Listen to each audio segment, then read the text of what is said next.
diibaratkan ikhlas itu seperti pohon yang akarnya kuat gitu. Ya, akar, kemudian dari akar yang kuat ini menghasilkan pohon itu nanti ada dahannya, ada rantingnya. Nah, kalau akarnya kuat itu, maka nanti semuanya tumbuh dengan baik. Nah, biasanya meskipun akarnya sudah baik, pohonnya sudah kokoh, ranting-rantingnya bercabang-cabang, buahnya sudah berbuah, biasanya ada apa kakak-kakak pohon itu? Ada yang berbahaya buat pohon itu. Yaitu ada hama. Ya, ada hama. Ada penyakit-penyakitnya. Selalu ya tidak aman hidup ini. Padahal kita sudah menyediakan kehidupan yang sangat baik dalam hidup ini. Tapi tiba-tiba pohon yang tumbuh besar itu, yang sudah kita punya, tidak terhindar dari berbagai macam penyakit. Nah, tentu kita harus memiliki kemampuan untuk menangkal penyakit-penyakit itu. Ya, kira-kira ilustrasinya seperti itu supaya kakak-kakak bisa memahami. Ya. Nah, bagaimana caranya yang diberikan oleh Rasulullah Shallallahu Alaihi Wasallam dan dibimbing dalam kitab Riyadhus Shalihin ini lewat Imam Nawawi. Di dalam buku Riyadhus Shalihin tertera Imam Nawawi yang pertama mengutip surat An-Nur, ya, mengutip surat An-Nur ayat 31. Ya. Langsung An-Nur. Ya. Watubu ilallahi jami'an ayyuhal mu'minuna la'allakum tuflihun. Watubu ilallahi jami'an ayyuhal mu'minun la'allakum tuflihun. Bertaubatlah kamu semua kepada Allah, ayyuhal mu'minun, wahai orang-orang yang beriman, supaya kamu beruntung. Gitu ya. Jadi ternyata kunci untuk supaya kita terhindar dari berbagai macam penyakit yang akan datang pada kehidupan kita itu dalam ayat ini, dalam surat An-Nur 31, yaitu dengan cara bertaubat. Nah, sekarang persoalannya kita tidak mengerti taubat. Taubat itu apa? Ya, kalau menurut Riyadhus Shalihin gimana? Kayaknya di atasnya balik ada penjelasannya. Coba Kak, scroll ke atas lagi. Ternyata kata para ulama, at-taubatu wajibatun min kulli dzanbin. Jadi taubat itu hukumnya wajib dari setiap dosa. Jadi ternyata yang dimaksud taubat dalam kitab ini adalah kata kuncinya yang tadi saya ilustrasikan dengan penyakit, di sini dosa. Jadi penyakit pada diri manusia itu dosa. Dosa itulah kotoran yang ada dalam hidup kita. Jadi untuk membersihkan dari dosa-dosa itu, nampaknya resepnya dengan cara bertobat. In kanatil ma'siyatu bainal 'abdi wa bainallahu ta'ala, dan adapun apabila maksiat itu antara Allah dan hamba-hambanya, ya, yaitu tinggal bertobat kepada Allah, la tata'alluqu bihaqqi adami, yang tidak ada kaitannya dengan hak Adam, falaha salah satu syurut, katanya gitu. Itu ada 3 syarat, ya. Jadi menurut ini ada 3 syarat kalau hubungan dosanya itu dengan Allah, gitu ya. Yang pertama, ahaduhuma ayyuqli'a anil mahsiyat. Ayyuqli'a anil maksiat, memberhentikan dari segala maksiat. Satu, berhenti, stop. Berhenti dari segala maksiat. Wathani ayyandama ala fi'liha. Syarat kedua yaitu menyesali apa yang kita perbuat itu. Jadi menyesal gitu atas dosa-dosa itu. Watsalisu ayyazima alla ya'uda ilaiha abada. Ini yang berat nih, yang ketiga, bertekad untuk tidak mengulang kembali dosa itu selama-lamanya.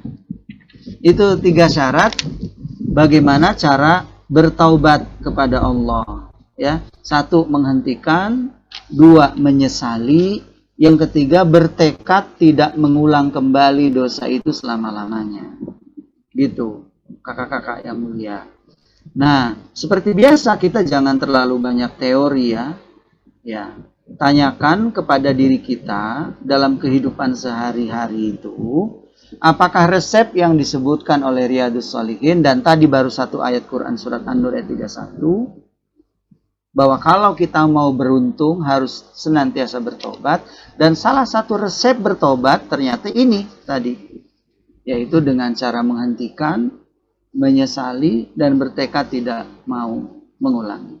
Kira-kira nih, ditanyain sama diri kita sendiri, dalam keseharian kita itu sering introspeksi diri enggak tentang kesalahan-kesalahan kita?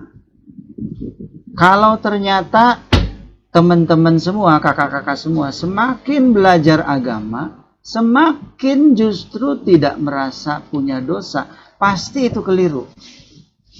Karena semakin kita mencintai Allah, mencintai Rasulnya, mencintai agama ini, menurut Riyadhus Shalihin, selain niat yang ikhlas adalah selalu dirinya merasa banyak salah. Selalu dirinya merasa banyak salah.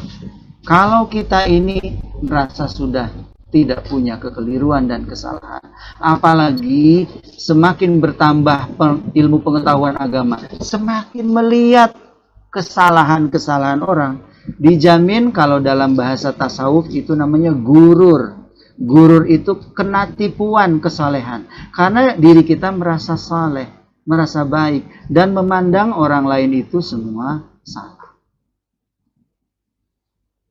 Misalnya, kalau kakak-kakak, misalnya aku udah berhijrah nih sekarang, udah pakai jilbab, udah deket sama masjid, udah deket sama majlis taklim, ngeliat orang itu yang nggak pada berjilbab gitu, kayaknya dosa semua, gitu ya, salah semua. Jadi dengan 1 tahapan baru hijrah pakai pakaian jilbab aja kita sudah merasa paling benar. Bahkan mulai membatasi pergaulan kita dengan halayak manusia. Karena kita sudah merasa paling benar. Gitu. Tadi pagi saya sepulang kuliah subuh, ya, istri saya masih lehe-lehe di kasur. Ya, istri saya itu saya perhatiin kalau bangun tidur dia tidak langsung bangun, bengong dulu gitu. Ya. Saya baru kali ini saya nanya, tadi pagi beneran, tadi pagi saya nanya, kamu kenapa sih kalau bangun tidur tuh bengong lama gitu? Apa sih yang dibengongin? Coba deh sebut. Jangan yang dulu, saya bilang, yang sekarang aja. Takutnya tuh dibengonginya, saya punya suami, oh bikin sakit hati saya terus, takutnya gitu, ya enggak? Jadi saya perlu nanya gitu. Jangan-jangan dia bengong tuh gara-gara gitu loh kak. Ternyata saya setelah nanya cukup kaget. Aku itu kalau bangun tidur mikirin apa yang kemarin salah. Misalnya dari sifat aku gitu. Ya. Aku pengen lebih baik hari ini dan aku minta ampun atas apa yang aku lakuin yang kemarin aku lakukan. Jadi hari ini aku minta maaf, istighfar. Kata saya, itu jujur enggak tuh bahasanya? Jangan-jangan bohong-bohongan ngomong kayak gitu. Ya nggak percaya banget sih, demi Allah katanya gitu.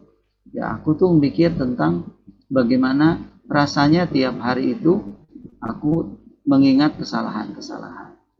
Tapi saya berasa sih ke hati, oh bagus banget mah, saya bilang gitu. Bagus banget itu, kata saya. Jadi kakak-kakak itu coba tanyain, nggak perlu bicara ya, nggak perlu jawab, tanyain sama diri sendiri. Apakah setiap hari kita itu setiap langkah selalu melihat salah-salah kita? Yuk, biar semakin berasa. Apa tadi kakak-kakak sebelum ngezoom sama saya? Apa yang kakak-kakak lakukan? Pasti mandi. Setelah mandi, pasti ngaca. Kenapa ngaca? Ngacanya lama lagi. Itu muka, ya, udah cakep-cakep dibikin Allah, dibedakin tipis, gitu kan. Lipstiknya juga kali, atau alisnya ditebelin. Karena apa coba? Karena kita ngerasa ada yang kurang. Secara fisik kita senantiasa berpikir tentang kekurangan kakak-kakak semua sebagai perempuan yang senantiasa menutupi apa yang kurang dari fisik kita. Tapi pernah nggak merenung setiap hari yang tadi istri saya cerita tentang kesalahan kita? Kenapa selalu ngacanya itu fisik yang diurusin? Harusnya kita juga kata-kata kita kemarin menyakiti hati orang lain enggak, aktivitas kita menyakiti orang lain enggak, gitu kan? Selalu introspeksi diri apa yang kita lakukan, gitu. Itu justru hal yang terbaik. Dan di dalam Riyadhus Shalihin itu bab kedua langsung. Sebelum yang lain-lain, sebelum sholat, sebelum apa-apa, ibadah-ibadah yang lain, puasa sunnah atau apa. Malahan yang paling penting dalam buku ini adalah selain nikmat ikhlas, merasa dirinya banyak dosa. Itu ciri orang saleh. Kalau kita merasa sudah penuh, sudah banyak kebaikannya, itu pasti salah. Apalagi di sini dibilang fa'ing fukida ahadu salasati lam tasihha taubatuhu. Jadi nggak sah sholat nggak sah taubatnya kalau tidak melakukan dengan baik itu semua syarat-syarat tadi. Wa in kanatil ma'siyatu tata'alluqu bi adamin fasyurutiha arba'atun. Ya.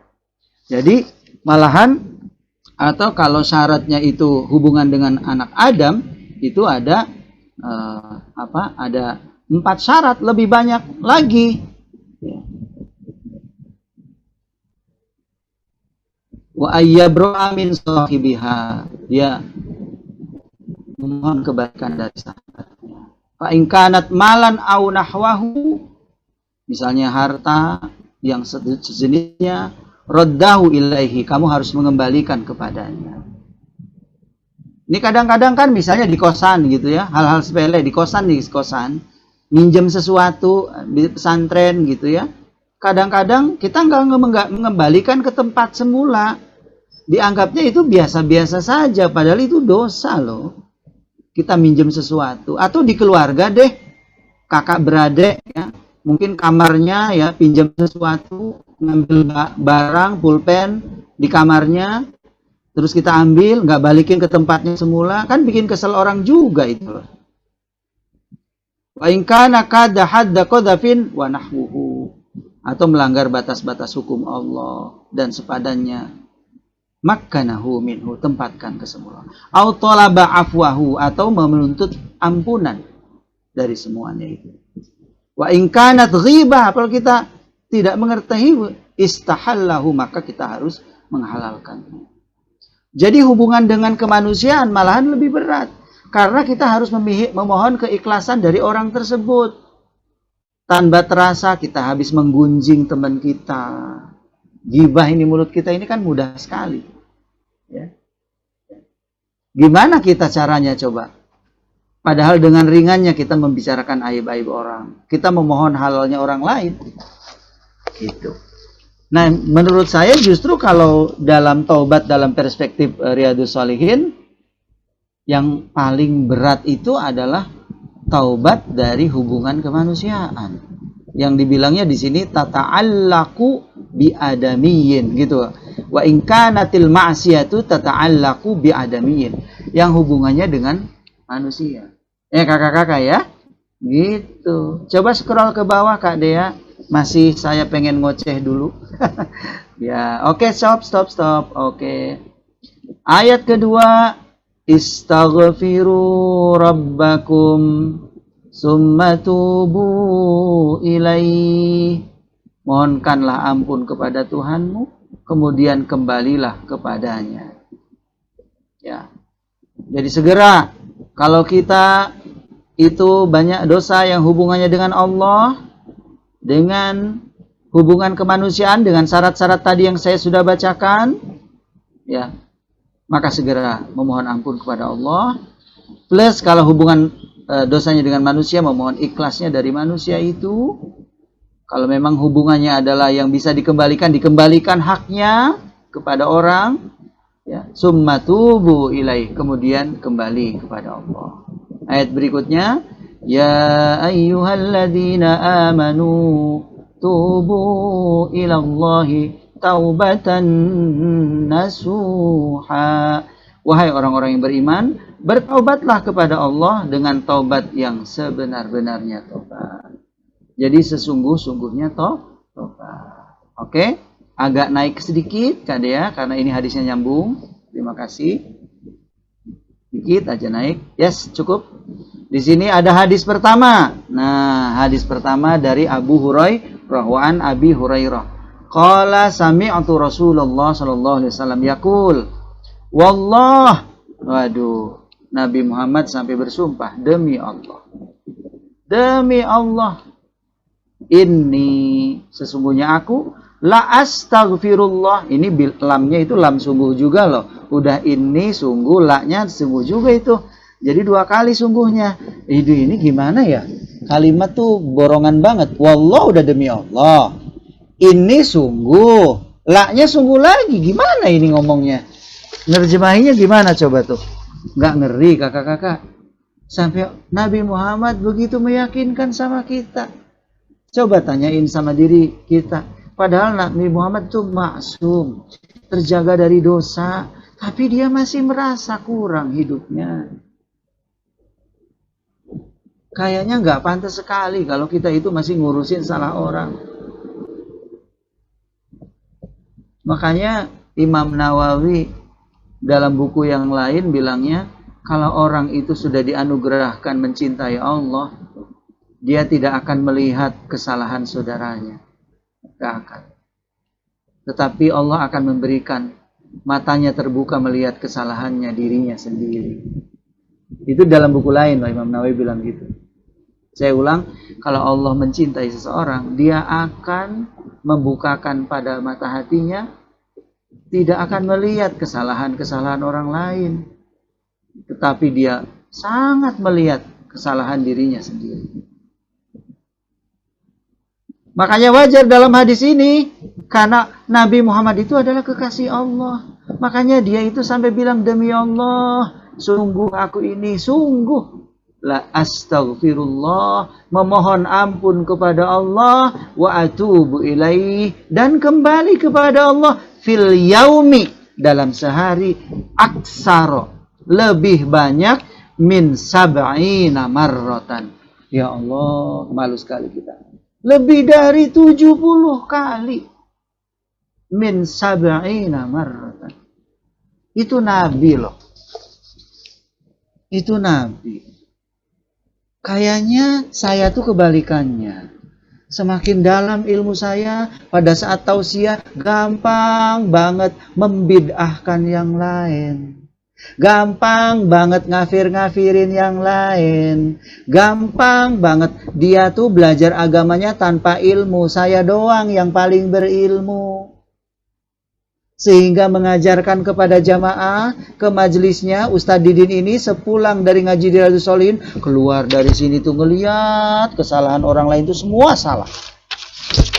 Kayaknya kebalik Kak. Nabi Muhammad itu setiap waktunya tahu kesalahan dirinya.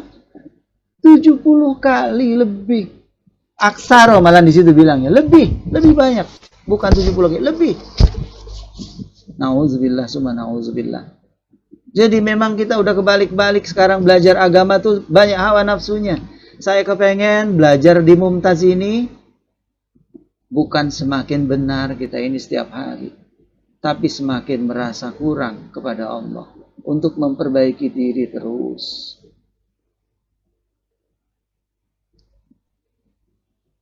Kita pernah belajar tentang berkah ilmu dulu, saya ingat. Saya pernah menyinggung juga waktu bab berkah ilmu. Orang yang berkah ilmu itu bukan karena banyaknya footnote, bukan banyak kutipan ayatnya, bukan kutipan hadisnya pada saat tausiah yang membuat teman-teman tercengang. Nih Ustadz pinter banget. Emang mau pamer ilmu, Kak? Kita ini ngaji kan untuk memperbaiki diri. Bukan mau nunjukin bahwa ibadah saya paling benar, paling sesuai dengan sunnah Rasul. Dalilnya akurat, yang lain itu nggak akurat. Kok ngajar tuh kok begitu sekarang? Kok semakin diri kita merasa benar? Siapa yang lebih merasa benar? Rasulullah nih. Saya cerita sedikit, Kak. Abu Bakar Siddiq itu teman dekat Nabi loh. Kayaknya kalau Ustadz Didin paling dekat sama Nabi, udah paling nih gue nih teman dekatnya Nabi nih, gitu kan? Deket sama Nabi Jajang enggak. Udah 1400 tahun Nabi meninggal kita, tapi kita merasa paling sunnah Rasul, paling tahu bahwa saya yang paling sesuai dengan Rasul. Rasulnya sendiri yang dicontoh kita, minta ampun kepada Allah 70 kali, nggak merasa benar. Kebalik-balik kita sekarang belajar agama. Sedih saya lihat kayak gini. Apa Abu Bakar? Saya pengen cerita tadi. Dia pernah seharian nggak bisa tidur, Kak. Karena Rasulullah sudah wafat waktu itu. Abu Bakar kelimpungan. Balik badan, tengkurap salah, miring salah. Akhirnya anaknya tuh Aisyah yang tahu sifat bapaknya. Pak, kenapa sih bapak gelisah banget, tidur nggak nyenyak? Dia baru duduk. Aisyah, ayah pernah menulis tentang hadis Nabi. Jadi sabda Nabi pernah dia tulis. Saya pernah nulis. Catatan ayah kok hilang ya?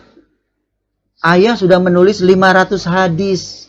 Katanya, kata Abu Bakar nih, dengerin bener nih, tentang Nabi Muhammad, 500 hadis tentang Nabi, tapi catatannya hilang. Kemana itu, Kak? Kata Aisyah, kenapa ayah gelisah dengan hilangnya catatan itu? Jangan nanya dulu, jawab, siapa ini yang ngambil? Kata Aisyah, jahil anaknya, aku yang ngambil, Pak, kata gitu. Sini, katanya gitu. Ya biarin atuh buat aku, Bapak. Kan aku istrinya pengen mengabadikan kesan-kesan bagaimana Nabi Muhammad itu, pesan-pesannya, hadis-hadisnya, kan biar Aisyah hafal. Makanya Aisyah itu kan salah satu perawi hadis yang banyak meriwayatkan hadis dari Nabi, kan? Ya enggak? Dengerin nih, Kak.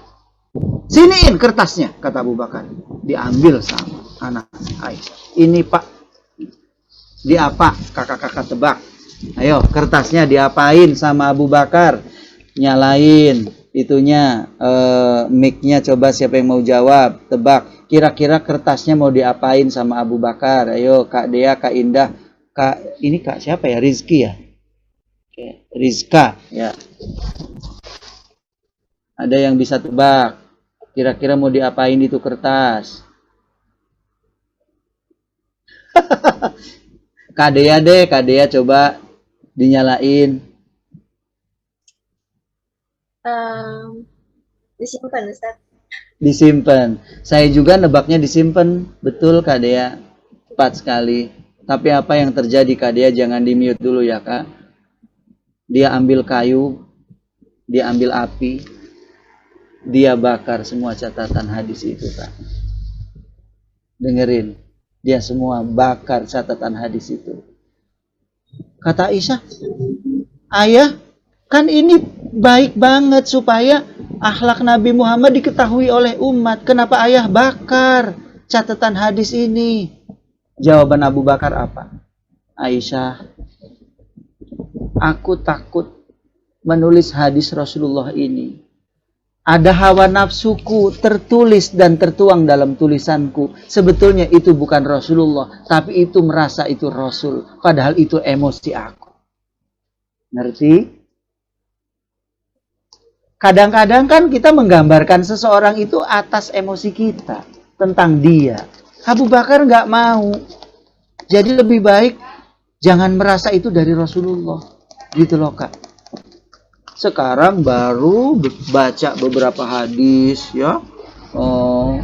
Udah hafal sampai disebutin ayatnya ini terus gampang nyalahin orang. Abu Bakar takut banget, Kak. Padahal dia setiap hari dekat sama Rasul. Tentunya jauh daripada Bukhari, Muslim, Tirmidzi, Abu Dawud, hadis yang dia kuasai. Tapi Abu Bakar cuma 500 doang. Dia tidak mau, tidak tahan. Karena dia tidak mau menggambarkan Rasulullah itu salah. Karena di sini Rasulullah sendiri merasa bersalah di hadapan Allah. Kenapa kita sok-sok tahu bahwa kita paling Rasul? Ini kita akan nyambung nanti ya. Pada saat peringatan Maulid Nabi. Ya kita itu suka paling Rasul juga. Yang sunnah Rasul tuh begini. Itu sholawatan bid'ah. Kata yang sholawatannya, aku yang paling sholawatan. Kamu malahan yang mencintai Rasul. Gara-gara Rasulullah malahan kita berantem. Merasa paling benar. Tolong hindari akhlak seperti itu. Karena Nabi kelihatan di sini. Dia senantiasa bertobat kepada Allah. Padahal dia yang paling tahu akhlak Allah. Dia justru selalu bertobat. Minimum 70 kali, bahkan lebih. Selanjutnya, Kak.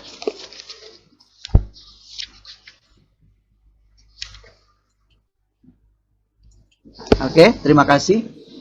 Wa anil Agharr bin Yasar al-Muzani qala Rasulullah sallallahu alaihi wasallam, ya ayyuhan nas, wahai manusia, tubu ilallah, bertaubatlah kepada Allah, wastaghfiruh, dan mohonlah ampun kepadanya, fa inni, maka sungguh atubu, aku bertobat, fil yaumi, dalam sehari, mi'ata marratan. Nah ini 100 kali, jadi lebih banyak. Jadi kontennya hampir sama dengan yang tadi. Kalau tadi 70 kali lebih, kalau ini dibilang 100 kali.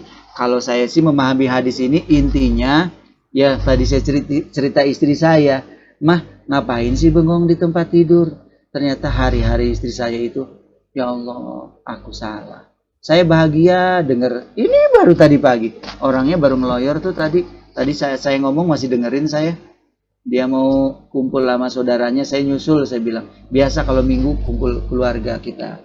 Itu dia, saya ada sama Mumtaz dulu, saya nyusul, saya bilang gitu. Jadi sering-sering bertaubat kepada Allah Subhanahu wa ta'ala. Oke, jadi bertobat 100 kali. Ini hadisnya panjang, ayat hadis ke-16 ini ya. Ya, ini hadis saya terakhir sebelum nanti diskusi ya. Nanti baca aja lengkap, hadisnya ada beberapa tuh, 1, 2, 3 dengan berbagai macam versi. Saya simpulkan saja ya. Nanti kan banyak ngomong ya kakak-kakak. Intinya dari hadis ini, Allah lebih senang kepada hambanya yang bertobat dibandingkan orang yang kehilangan suatu barang, suatu benda, kemudian ditemukan kembali barang itu, kan seneng banget tuh. Misalnya Kak Dea hilang iPhone Pro 12, harganya kan itu sekitar 25 jutaan, 24, hilang, ya kan satu harga NMAX tuh ya, atau Aerox, seharga motor iPhone, hilang, ketemu lagi. Nah Allah tuh lebih seneng kalau Kak Dea minta maaf sama Allah. Rasa senangnya. Bagaimana tuh Allah ngungkapin senangnya. Kita semua minta ampun kepada Allah. Allah senang banget. Senang banget kita. Kalau kakak-kakak mau ngerasain rasanya taubat itu kayak gitu, Allah tuh senangnya sama kita. Jadi kalau kakak-kakak, ya Allah, maafin saya ya Allah. Kakak-kakak ketemu dosanya tuh apa gitu. Udah nyakitin orang. Segera, astagfirullah, ternyata saya tadi habis nyakitin Fulan bin Fulan, ya Allah, maafkan aku. dan besoknya kakak-kakak minta maaf juga sama dia. Itu Allah seneng banget. Seperti kakak hilang iPhone Pro 12 harga 25 juta, ketemu lagi, lebih seneng daripada itu. Itu senangnya Allah. Gimana coba sayangnya Allah ke kita? Jadi senangnya Allah ke kita bukan amal baiknya banyak, Kak. Tapi karena kitanya merasa butuh sama Allah atas kesalahan-kesalahan. Saya kira itu dulu, Kak. Terima kasih. Sebagai pengantar, nanti tambah lagi hadis-hadisnya. Sekarang barangkali ada yang mau sharing kepada kita di sini. Saya lebih prakteknya, Kak Dea. Monggo, Kak. Iya. Baik, terima kasih Ustadz atas ilmunya yang insya Allah semoga bermanfaat untuk kita semua. Kemudian langsung kita lanjut aja ke sesi tanya jawab ya. Kakak-kakak yang mau tanya boleh langsung open mic aja. Atau mungkin saya dulu ya Ustadz, saya mau nanya. Boleh Kak Dea? Ya. Tadi disebutkan ya bahwasanya kita itu sebagai hamba hendaknya selalu merasa berdosa gitu, sebagai hamba yang berdosa gitu Ustadz. Kemudian seperti yang ada istilah bahwa iman itu yazid wa yanqus ya Ustaz. Iman itu bisa naik dan bisa turun gitu. Ketika iman itu turun kan kadang kita ngerasa kayak malas jarang gitu ingat sama Allah gitu. Ibadah sekedarnya gitu. Ibadah sekedar melakukan kewajiban gitu. Itu gimana Ustaz? Maksudnya untuk mengatasi hal-hal seperti itu gitu. Sehingga kan ketika kita iman lagi turun itu jangankan ingat untuk bertobat gitu Ustaz. Ibadah-ibadah aja tuh kadang ya selewatan aja gitu Ustaz. Iya. Nah, jawaban Kak Dea sebetulnya ada di bawahnya, hadis bawahnya coba. 17. An Abi Musa Abdullah ibn Qaisin al-Ash'ari anin Nabi sallallahu alaihi wasallam. Inna Allah ta'ala yabsutu yadahu bil lail. Jadi Allah itu Kadea senantiasa melapangkan tangannya. Maksudnya di sini membuka tangan ampunan. Liyatu bamusi unnahar. Untuk menerima taubatnya orang-orang yang melakukan keburukan-keburukan di siang hari. Kadea tadi bilangnya kadang-kadang naik turun. Mungkin ada orang yang kurangnya di siang hari, turun imannya. Artinya, Kadea, saya tidak harus bilang supaya Kadea imannya kuat terus. Karena ternyata Allah udah nauin. Kita itu akan ada kurangnya. Makanya Tuhan akan melapangkan senantiasa tangannya kepada kita. Siangnya salah, tiba-tiba Allah melapangkan tangan ampunannya. Kak Dea, ya Allah, aku mohon maaf. Ternyata di siang ini saya banyak lupa kepada Engkau ya Allah. Itu senang banget. Wa yabsutu yadahu bin nahari liyatuba musiul lail. Ya. Kalau maaf yang tadi malam, maka siangnya Allah melapangkan tangan. Ini kalau malamnya, kalau siangnya dosa, maka Allah melapangkan tangannya di malam. Nah, jadi artinya di setiap waktu Allah akan mengampuni. Terus sampai kapan Allah melakukan itu, Kak Dea? Bosen banget lihat si Dea nih dosa terus kata Allah. Lihat ujungnya. Hatta tatlu asyamsu min maghribiha, sampai matahari terbit di sebelah barat. Nggak akan putus asa Kak Dea, Allah. Akan nggak putus asa. Memang manusia tempatnya kesalahan. Jadi jangan terlalu berharap juga. Saya bicara untuk bab ini ya, bab taubat, bukan untuk bab istiqomah. Nanti kan ada istiqomah tuh, bagaimana memaintain keimanan gitu ya, Tapi untuk bab ini saya cuma bilang nggak apa-apa, Kak. Jangan terlalu stres pada saat kakak itu turun moodnya, karena ada pintu taubat. Nah, Ini kan mahasiswa, sekali-kali saya ajakin nakal. Jangan ala pesantren saja. Saya ajakin cara berpikirnya nakal. Saya kutip misalnya ada seorang agamawan dari Jepang. Perempuan loh. Nanti boleh searching. Saya punya bukunya di rumah. Judulnya The Tao of Islam. The Tao of Islam. Pengarang bukunya namanya Sachiko Murata. Sachiko Murata. The Tao of Islam. Ya, kalau nggak dapat bukunya, ya nasib, karena itu buku lama tahun 97-an. Mungkin udah nggak terbit lagi. Ya, saya punya itu buku favorit saya, Kadea. Apa dia bilang? Kata Sachiko Murata dari Jepang itu, agamawan dari Jepang. Dia bilang gini, saya ingat.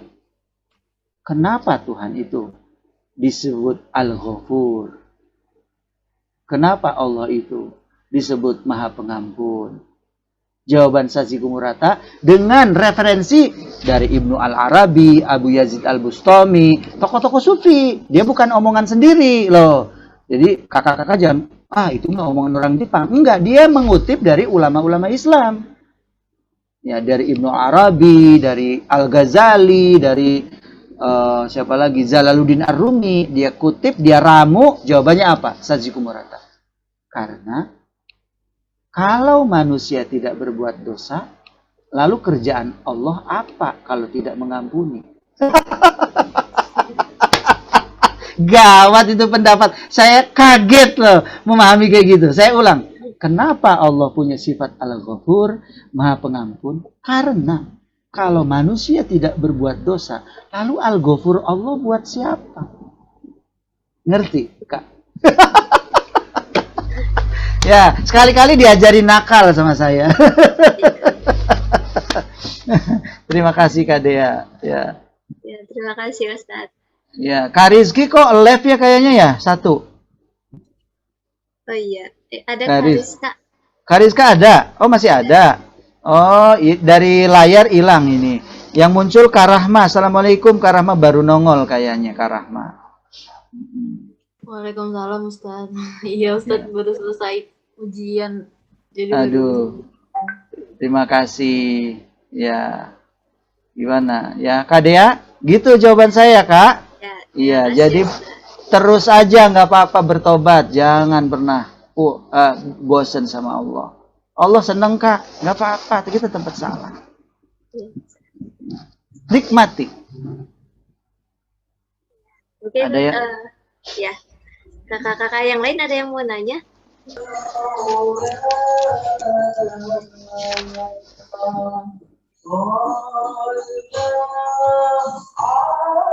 Saya boleh Kak Dea. Jelas nggak ya? Oh, ada siapa ini? Kak Amir ya? Kak Amir ya? Iya, Satidin. Oh, suaranya. Iya, karena di layar nggak ada. Maaf Kak Amir. Assalamualaikum. Waalaikumsalam. Ustaz, bismillahirrahmanirrahim. Assalamualaikum warahmatullahi wabarakatuh.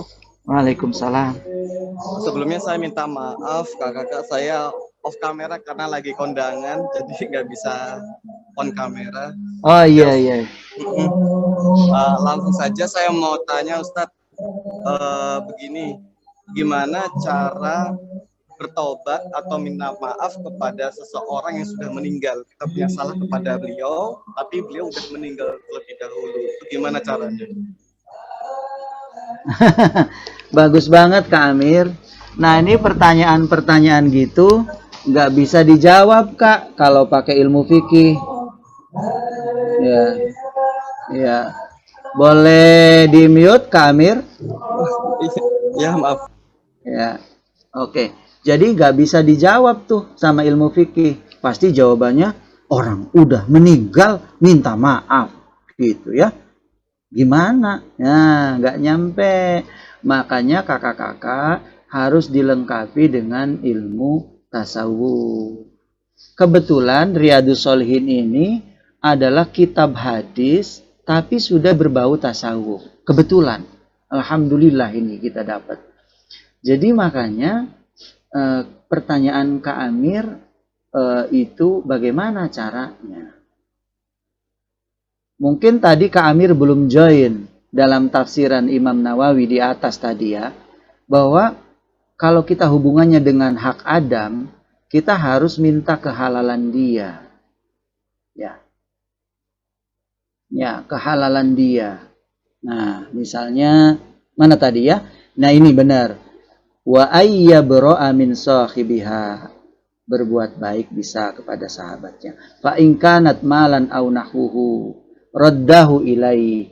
Itu kalau dalam bentuk harta. Wa in kanat hadda qadfin wa nahwuhu makkanahu minhu. Jadi kalau kena hukum-hukum Allah, hukum qadaf, hukum batas-batas hukum Allah, hukum pidana, hukum zina, hukum apa, au talaba afwahu, memohon maaf, menuntut maaf. Wa in kanat ghibah, apabila tidak diketahui, istahallahu minha, mohon kehalalannya dari dia. Ini orangnya udah meninggal. Bagaimana cara untuk memohon kehalalannya? Meskipun di tulisan ini tidak ada jawabannya, sebetulnya ada. Ya berarti kita memohon kehalalannya gimana? Orangnya udah meninggal. Kan ada cara. Yaitu dengan cara apa? Mendoakan dia. Kan bisa. Ya Allah ampuni dosa-dosanya. Nah Kak Amir, untuk jawaban lebih ringkasnya, lebih lengkapnya, ada di kitab Minhajul Abidin. Itu baru asli buku tasawuf. Nah, saya rangkum saja ya, kira-kira jawabannya gini. Itu di situ terdapat penjelasan-penjelasan banyak. Ya. Kata Imam Al-Ghazali Kak Amir. Misalnya, utang.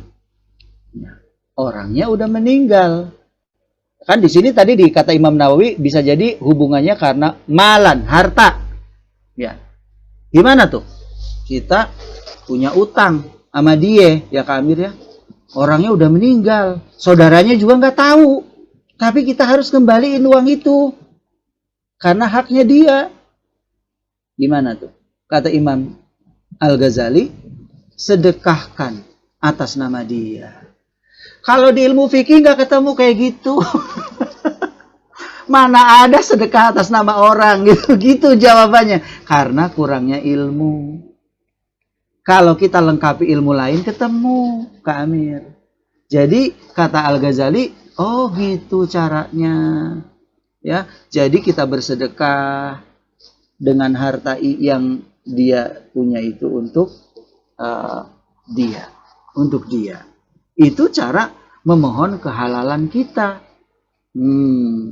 Maaf ya, biar sedikit ringan obrolannya, Imam Al-Ghazali sampai pisang begini loh Kak. Gimana kalau suami istri, suaminya biasa selingkuh. Tapi dia pengen bertobat sama bininya, sama istrinya.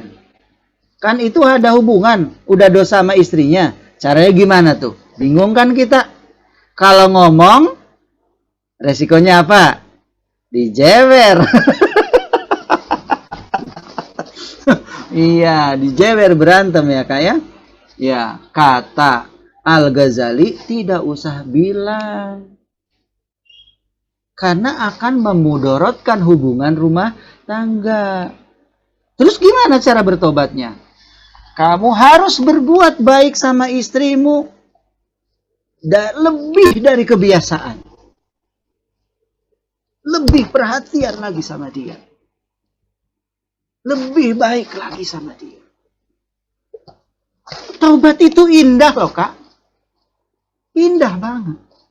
Kalau manusia punya semangat taubat, hubungan kemanusiaan ini jadi selesai Kak. Ini manusia itu karena bela diri untuk masing-masing merasa benar masalahnya. Tuh lihat, indah Al-Ghazali itu. Kalau istrinya biasanya dikasih uang belanja 100.000 sehari, naikin tiba-tiba 200.000. Gitu kata Al-Ghazali. Gitu. Pasti istrinya aneh. Kok naik sih Kak? Gitu. Enggak. Kakak sayang sama adik. Sekarang uang jajan kakak buat adik semua. Enggak tahu dia dulu berarti 100.000-nya buat cewek lain ternyata. Jadi dicapekan. Kata Al-Ghazali, enggak cukup itu. Apalagi harus diibadah sama Allah. Lebih keras lagi beribadah kepada Allahnya. Lebih keras lagi, lebih keras lagi. Gitu. Jadi dari pertanyaan Kak Amir, saya kira saya memodifikasi dari teorinya Imam Nawawi ini. Logika dasarnya kalau nggak ketemu ya Kak Amir begini. Nanti mungkin kasus-kasus lain yang dihadapi oleh kakak-kakak semua ya harus begini. Tobat itu akibatnya pokoknya memperbaiki dan mempermudah jalannya kita untuk baik. Jangan bertobat malahan jadinya semakin semerawut. Itu bertobat. Namanya kumat malahan. Bukan bertobat. Ya logikanya gitu sih Kak Amir. Jadi akhirnya memperbaiki semua. Jadi Kak Amir nyaman. Ya.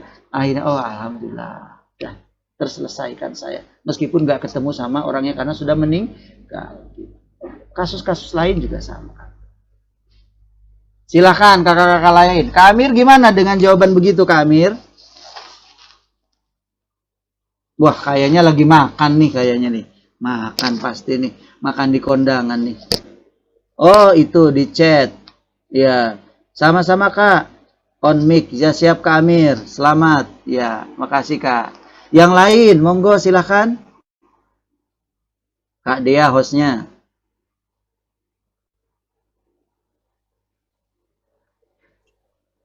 Mungkin untuk pertanyaan cukup ya Ustadz, karena waktunya juga sudah lewat. Oh, udah lewat. Baik, kalau gitu masalahnya saya akan membuat renungan baru. Di kalimat Imam Hanafi, di Imam Nawawi ini, wa inkanat ghibah istahallahu ghibah. Kalau ghibah kita mohon kehalalan dia habis ngomongin orang lain. Kalau saya boleh tambahin lagi, gimana kalau dosanya kita nggak tahu, nggak ngerasa? Contoh, dosa nggak ngerasa nih Kak. Kakak-kakak bunuh kecoa. Bukan orang loh, kecoa. Di dapur. Pakai semprotan baygon. Ngerasa itu tidak berdosa. Karena haknya kecoa harus mati. Iya begitu ya Kak ya? Coba yuk. Sebetulnya siapa yang mengundang kecoa? Yuk bahas sedikit. Mohon ada waktu sedikit boleh? Karena tadi memulainya terlambat kan ya? Boleh ya Kak ya? Sedikit. Contoh. Kakak-kakak ada kebiasaan enggak membuang sampah di rumah, di tempat cucian piring? Karena makanan yang berlebih. Nasi yang masih sisa. Ya, ditaruh. Tolong jawab. Kecoa itu menurut ilmu pengetahuan makan apa? Dia makan sampah, Kak. Jadi siapa yang menyediakan sampahnya? Saya tanya, kita. Kemudian kecoa itu datang atas undangan siapa? Kita sendiri. Kemudian siapa yang membunuh? Kita juga. Ya udah. Kita ini banyak loh dosa-dosa yang tidak terasa Kak terhadap alam. Nyamuk mungkin bertumpuk di pojokan kamar. Punten maaf, kaos kaki di pojokan nggak dicuci-cuci, numpuk karena sibuk kuliah. Karena kakak-kakak sibuk kuliah, jadi gantungan baju nggak ditriska, lembab. Nyamuk hadir karena undangan kita juga. Gitu loh Kak. Dosanya kita loh Kak. Banyak dosa kita itu. Banyak sekali. Banyak sekali. Saya tutup sampai-sampai ada seorang syekh dari Irak namanya Abu Hasan At-Tikriti merasa berdosa karena dia pernah mengucapkan syukur dengan cara yang salah. Astagfirullahaladzim. Belum tentu ibadah itu adalah pahala. Justru bagi wali-wali Allah itu dosa. Bukan kelas kita Kak. Bersyukur loh. Ngucapin subhanallah, walhamdulillah, wala ilah. Itu dianggap dosa. Kenapa? Pasti kakak-kakak bingung. Kenapa dia berdosa? Karena waktu itu Abu Hasan At-Tikriti diberitakan salah satu komplek pertokoan yang ada kebakaran. Dia sebagai owner datang ke situ, ternyata toko dia nggak kebakaran satu-satunya. Yang lain kebakaran semua, Kak. Saya ulang. Ternyata satu komplek itu yang cuma nggak kebakar, cuma Abu Hasan Atikriti. Yang lain kebakaran. Pasti kakak-kakak akan bilang apa? Alhamdulillah, toko saya ternyata nggak kebakaran. Gitu kan? Tapi apa? Abu Hasan Atikriti tiba-tiba terlintas di hadis di kepalanya. Siapa merasa sebagai muslim yang di pagi harinya tidak peduli dengan muslim lainnya, jangan merasa dirinya muslim, kata Rasulullah. Langsung itu nonjok hati dia. Ya Allah, kenapa orang susah saya bilang alhamdulillah, nggak bantuin. Tahu nggak apa kata Abu Hasan Atikriti? Saya sudah 30 tahun meminta ampun atas dosa itu. 30 tahun, Kak. Memohon ampun atas dosa ibadah yang keliru loh, Kak. Mungkin kita banyak ibadah yang keliru, tapi kita merasa benar, merasa sombong. Harusnya kita bertobatnya jauh lebih banyak daripada Abu Hasan Atikriti. Jadi saya pengen nularin, kita sebagai guru agama, jangan merasa benar. Cari terus kekeliruan, kesalahan kita. Bertobat kepada Allah. Karena Allah sangat senang sekali kalau kita bertobat sama Dia. Seperti kakak hilang iPhone Pro 12, kemudian ketemu kembali. Begitu senangnya Allah pada saat Kak Rahma, Kak Indah, Kak Dea bertobat, Kak Amir kepada Dia. Jadi setiap hari, ayo kita budayakan mencari kekurangan diri kita, bertobat kepada Allah. Terima kasih, Kak. Itu closingnya.